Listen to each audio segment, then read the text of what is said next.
కామ నారాయణ నారాయణ. మాతాపితరులకు అభివందనం. ఆయుష్మాన్ భవ. ఎందుకు వచ్చావు నాయన? ఎవరైనా ఇంటికొస్తే ఎప్పుడొచ్చావు అని అడిగే వాళ్ళని చూశాను, కానీ ఇలా ఎందుకు వచ్చావని అడిగే వాళ్ళని మిమ్మల్నే చూస్తున్నాను. తమరు మామూలు వ్యక్తి కాదు కదా. మీరు వచ్చారు అనంటే ఏం కలహాలు పెడతారోనని భయం. ఊరుకోండి మీరు మరీను.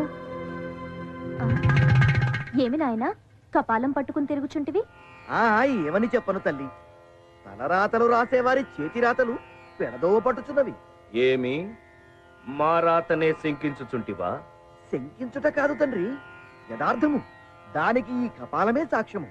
త్రిలోక సంచార ప్రాప్తిరస్తు అని తమరు ఈ కపాలము రుదుట రాసినారు, కాని ఇది భూలోకమున శ్మశాన వాకిట శిథిలావస్థలో పడి ఉన్నది. నా కంట పడినది కాబట్టి సరిపోయినది, కాకున్నా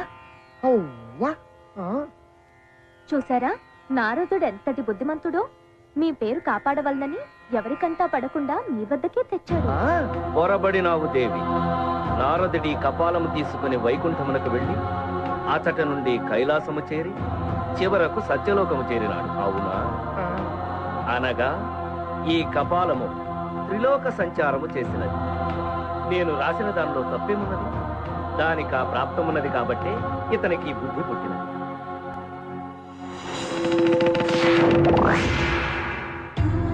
నా అజ్ఞానాన్ని మన్నించండి. ఏం నాయనా ఇంకేమిటి విశేషాలు? అడక్కపోయినా చెప్తాడు, వచ్చిందందుకేగా. ఏం చెప్పను తల్లి, కైలాసంలో పార్వతీదేవి భర్త శరీరంలో సగభాగం పొంది చాలా సంతోషంగా ఉంది. వైకుంఠంలో లక్ష్మీదేవి భర్త పాదాల చెంత ఆనందంగా ఉంది. ఇక సత్యలోకానికి వస్తే ఏముంది ఇక్కడ? తండ్రి గారు తలరాతలు రాస్తూనే ఉంటారు, తల్లి గారు వీణ వాయిస్తూనే ఉంటారు. మిమ్మల్ని సంతోషపెట్టడానికి వారికి సమయం ఏది? అవురా, ఏమి వీడి ఆంతర్యము? దీనికి మీ సమాధానం? పని ఒత్తిడి దేవి. పుట్టే వారి సంఖ్య పెరిగిపోతుంది, అందరి తలరాతలు వ్రాయాలి కదా. కాసేపు ఆ పని ఆపి ముందు నా సమస్యకు పరిష్కారం చెప్పండి. ఆపమంటుంటే వినరే? 10 నిమిషాలు భూలోకంలో గర్భిణీ స్త్రీలందరికీ నెప్పులు ఆగిపోవుగా.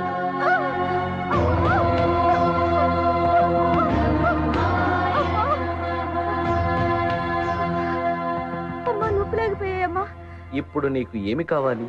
నేను చెప్పినట్టు చేయండి. ఇక నుంచి మీరు ఉదయం 4 గంటలు, సాయంత్రం 4 గంటలు పని చేయండి. మిగిలిన సమయం నా కోసం కేటాయించాల్సిందే. ఏం నారదా? అంతే తల్లి. అసాధ్యము నారదా. త్వరగా వ్రాయండి ప్రభు.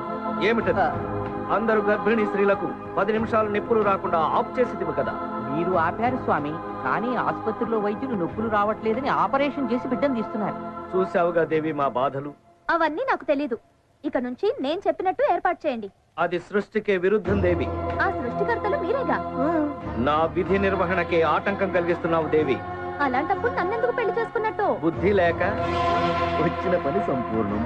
ప్రభు, ఆసుపత్రిలో మరో ఆపరేషన్ జరుగుతోంది. వివాహమైన మరుక్షణమే మరణమా? ఇదేమిటి స్వామి? వివాహమే మరణముతో సమానము కదా.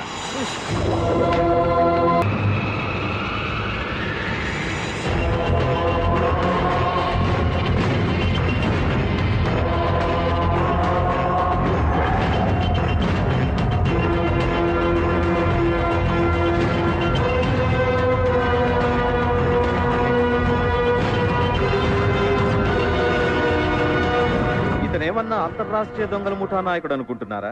లేకపోతే సెంట్రల్ బ్యూరో ఆఫ్ ఇన్వెస్టిగేషన్ వాళ్ళు ఇతని చేస్తున్నారు అనుకుంటున్నారా? అలా అనుకుంటే మీరు పొరపడినట్లే. ఇతని కోసం వెంటపడే వాళ్ళు అంతకంటే ప్రమాదకరమైన వ్యక్తి.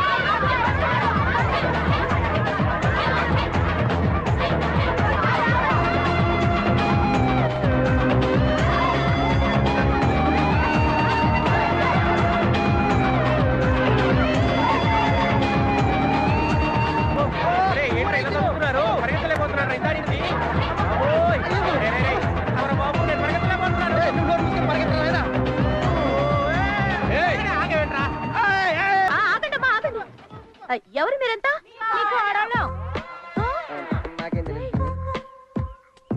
నా కొడుకు ఇంకా పెళ్ళే కాలేదు నా కోళ్ళు ఎక్కడి నుంచి వస్తుందమ్మా? ఏమే చూపించండి. ఏంటివి? లవ్ లెటర్ నాకు రాశాడు. ఓకే, గర్భిణీ స్త్రీలకను పిల్ల తల్లులు కూడా రాస్తాడా? ఆయన ఏం అనకండి అత్తయ్య, ఆయనకు ఓకే అయితే నాకు ఓకే. నువ్వు ఆగవే, కుర్రాడు చాలా బాగున్నాడు. నా మొగుడు చచ్చిపోయి 6 సంవత్సరాలైంది. ఒంటరిగా ఉండాలంటే ఇబ్బందిగా ఉంది. కుర్రాడు నాకు ఓకే.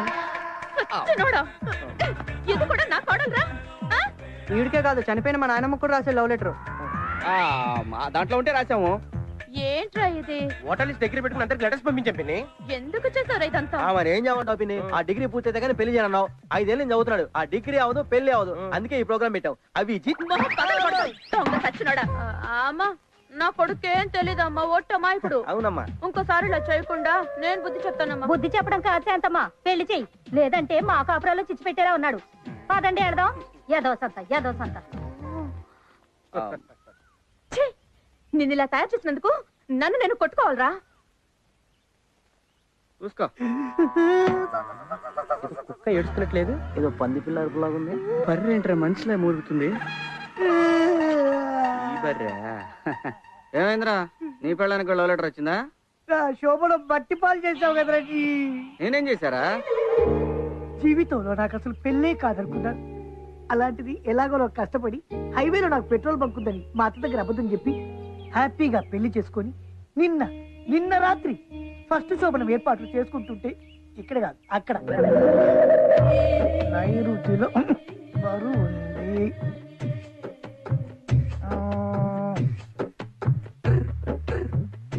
గ్లాస్ ఈశాన్యంలో పెట్టి వచ్చి పట్టుకో. పట్టుకోమంది నన్ను కాదు, మంచాన్ని. మొగుడుగా మంచాన్ని పట్టుకోవడం ఏంటండి? ఎందుకంటే మంచం పట్టుకొని ఉత్తర దిశగా తిప్పాలి. తల అట్టు పెట్టకూడదు, ఇటువైపు పెట్టాలన్నమాట. ఆ దిండి ఇక్కడ పెట్టుకొని పడుకుంటే పోలా?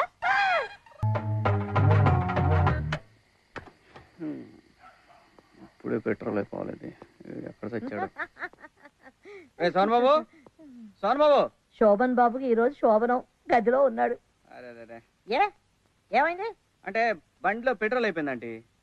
ఓ బాటిల్ ఉంటే ఇస్తారా? బాటలు ఎందుకు? నేషనల్ హైవేలో మా అల్లుడికి హెచ్పి పెట్రోల్ బంక్ ఉంది, అక్కడ పోయించుకో.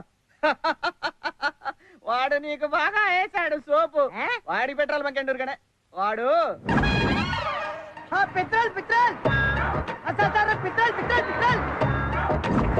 అది మ్యాటర్.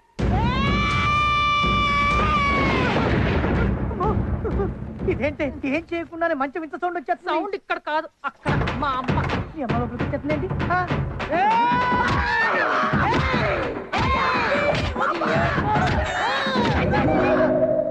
ఓ అలా జరిగిందనమాట. అవును, అందుకే నువ్వు ఎలాగైనా శోభనం చేయాలి. అంటే నువ్వు ఒప్పుకుంటా సరే, మీ ఆవిడ ఒప్పుకోవద్దు. నేను అనేది అది కాదు, నువ్వు ఎలాగైనా దగ్గరుండి నాకు శోభనం జరిపించాలి. అది ఎవడికి వాడు చేసుకోవచ్చు. తెలుసు, కానీ ఈ పొజిషన్ ఇంటికి వెళ్తే మాత్రం నిలకి తెస్తుంది. ఐడియా నా జీవితాన్ని మార్చేస్తుందా? లెట్స్ వాక్ అంట.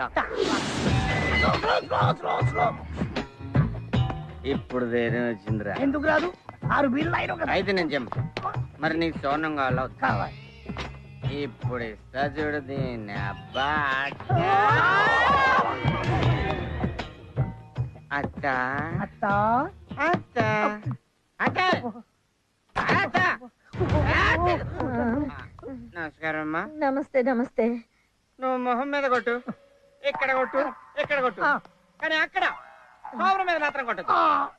మహా పాపం. మర్యాద చంపలేసుకుని మా వాడికి సోమరం చేయి. అవే మాటలు బాబు, నువ్వు చదివితే కాదంటారా? Very good. ఇప్పుడే సిద్ధం చేస్తాను. ఓకే. రండి అల్లుడు గారు. నువ్వు రమ్మంటే రావడానికి, పొమ్మంటే పోవడానికి నేను ఏదోలా కనిపిస్తున్నానా? నేను రాను. అయ్యో ఆవేశపడకండి అల్లుడు గారు, చిన్నల్లుడు. నేను వస్తే బాబు. అయ్యో అది కాదు, నువ్వన్నా నచ్చ చెప్పు అల్లుడు. అలాగే. ఆవిడ చూడటానికి చిన్నపిల్లలా ఉన్నా, వయసులో పెద్దది. ఆవిడ గౌరవించి నువ్వు లోపలికి వెళ్ళా. ముందు మీరు వెళ్ళండి. రై నువ్వు మగధీరలో రామ్ చరణ్ తేజాల వారి గుర్రంలా.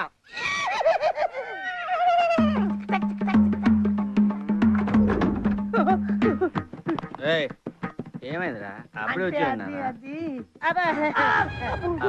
అమ్మాయి ఏదో మోటు సరసం ఆడిద్దని అలిగి బయటకు వచ్చేసాడు. నువ్వన్నా చెప్పు చిన్నల్లుడు. అరే శోభనానికి నువ్వు కొత్త కదా, ఫస్ట్ అలానే ఉంటదిరా. నువ్వు వెళ్ళా అంటే తలుపు వేసుకోమ్మా. మళ్ళీ చూడరా లోపల ఏం జరిగిందంటే లోపల ఏం జరిగిందో ఎవరైనా బయటకు వచ్చి చెప్పుకుంటారు, ఎవడు సిగ్గు లేకుండా. నువ్వైనా చెప్పు చిన్నల్లుడు. చెప్పడం ఏంట్రా, బుద్ధి ఉందరా నీకు? లోపలికి వెళ్ళు, లోపలికి వెళ్ళు. వీడి శోభనం నా సావుకొచ్చిందిరా అయ్యా.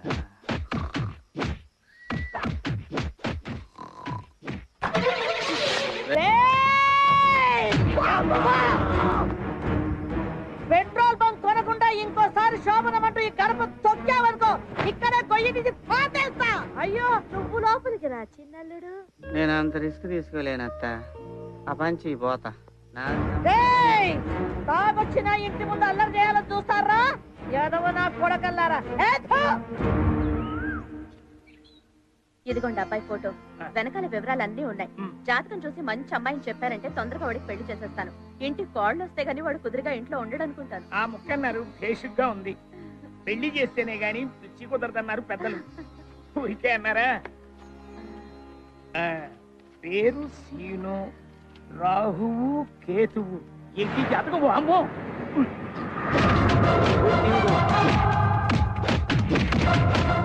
ఏ గ్రహం కలవటం లేదు. వీడి పెళ్లి 3వ ప్రపంచ యుద్ధం తెచ్చేలా ఉంది. ఈ ముక్క దాచేయటం బెటర్. చూస్తూ చూస్తూ ఇంత మంచి కుర్రాడికి చెడిపోయిన సంబంధాలు, సెకండ్ హ్యాండ్ సంబంధాలు నేను తేలేనమ్మా. పోనీ మంచి సంబంధం చూద్దామంటే గేదెలు గడ్డివాములు తప్ప ఆస్తులు లేవు, అరెకరం భూమి కూడా లేదు. ఈ రోజుల్లో కనీసం డిగ్రీ అయినా లేకుండా పిల్లని ఎవరిస్తారు చెప్పమ్మా? నా మాట విని సీను బాబుని ముందు డిగ్రీ పూర్తి చేయమని చెప్పండి అమ్మా. నేను వస్తానమ్మా. అమ్మయ్యా, గడ్డం గట్టెక్కింది, పెండం బయటపడి గుర్తేశారు. నమస్కారం ముఖ్యమంత్రి గారు. అయ్యా, చీటికి మాటికి ముక్కపంతులు అని పిలవకండి. నేను ఏ చికెన్ ముక్కో మటన్ ముక్కో తింటారు అనుకుంటారు అందరూ. ఈ ముక్క మాత్రం కాస్త గుర్తు పెట్టుకోండి. సరేనండి ముఖ్యమంత్రి గారు. సరేగానే నా పెళ్లి విషయం మా అమ్మతో చెప్పారా? ఈ పెళ్లి ముక్క మాత్రం మీ అమ్మగారితో చెప్పాను, వెళ్ళి అడగండి. అలాగే దానికి వచ్చే ముఖ్యమంత్రి గారు. వీళ్ళు మారరు. అమ్మా, పెళ్లి చేయమని అడిగిన ఒక్క మాటకి నాకు పెళ్లి చేసి నీ గుండెల మీద కుంపటి దింపేసుకుంటున్నావు కదమ్మా. నాకు అమ్మైనా నాన్నైనా అన్నీ నువ్వే అనుకున్నానే. అలాంటిది నీ నుంచి నన్ను దూరం చేయాలనుకుంటావా అమ్మా? దూరం చేయాలనుకుంటావా తల్లి? పిచ్చోడా, నా మీద ఎంత ప్రేమరా నీకు. అందుకే నీకు పెళ్లి చేయదలుచుకోలేదు. వద్దురా. లేదమ్మా, నా కోసం నువ్వెన్నో చేసావు. నీ కోసం ఈ ఒక్క పెళ్లి చేసుకుంటానమ్మా. వద్దురా, అంత త్యాగం వద్దులే. నీ పెళ్లి విషయంలో నాకు ఏ తొందర లేదురా. నువ్వు కాలేజ్కి వెళ్ళి ఫీజు కట్టి ముందు పరీక్షలు పాస్ అవు, వెంటనే మంచి పిల్లని చూసి నేను నీకు పెళ్లి చేస్తాను రా. అమ్మా, అయ్యా ఇది అయ్యే పని కాదు కానీ పద. ఓమ్మా బాబాయ్ ఫీజు కడతా.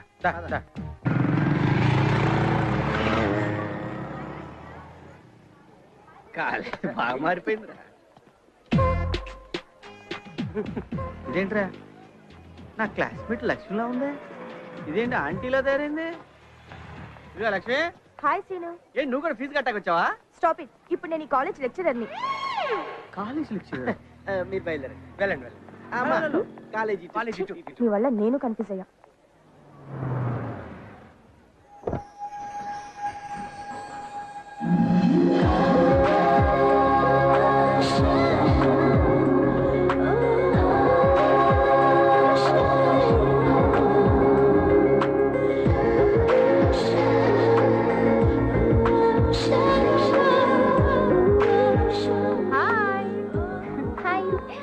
నువ్వు అడిగి పెడితే కాలేజ్ కి అందం వస్తుంది. ఏంటో సీక్రెట్? Come on. ఓకే. ఏ శిరీష ఇది? అదిగో అక్కడ ఉంది. హే శిరీష, ఏంటి ఇక్కడ? ఏ ఏమైంది? ఎవరైనా టీచ్ చేశారా? చెప్పు, ప్రిన్సిపల్ చెప్పి డిస్మిస్ చేస్తా. ఇంట్లో ఏమైనా ప్రాబ్లమా? అదేం కాదే. మరి ఏడుపు ఎందుకే? మన కాలేజ్ లో కొత్తగా చేరాడే వెంకీ. వాడెవడు? వాడు నీకు తెలియదులే. వాడు నేను లవ్ చేశాను. దానికి వాడేయడం వల్ల నువ్వేడుస్తున్నావు. సారీ సారీ అని నాకు తెలియకుండా లవ్ ఎప్పటి నుంచి? Love at first sight. Late చేస్తే ఎవరైనా తన్నుకుపోతారని ఐ లవ్ యూ చెప్పేశా. దానికి తనేమన్నాడు? ఈ మాట ఇంతకు ముందు ఎంత మందికి చెప్పావే అన్నాడే. అంత మాట అన్నాడా? పదవే వాడు పని చెప్తా. ఆగవే, నేను రాను. వాడే వచ్చి ఐ లవ్ యూ చెప్పేంత వరకు నేను వాడి మొహం కూడా చూడను. ఇంతకీ వాడు ఎక్కడ? Black shirt.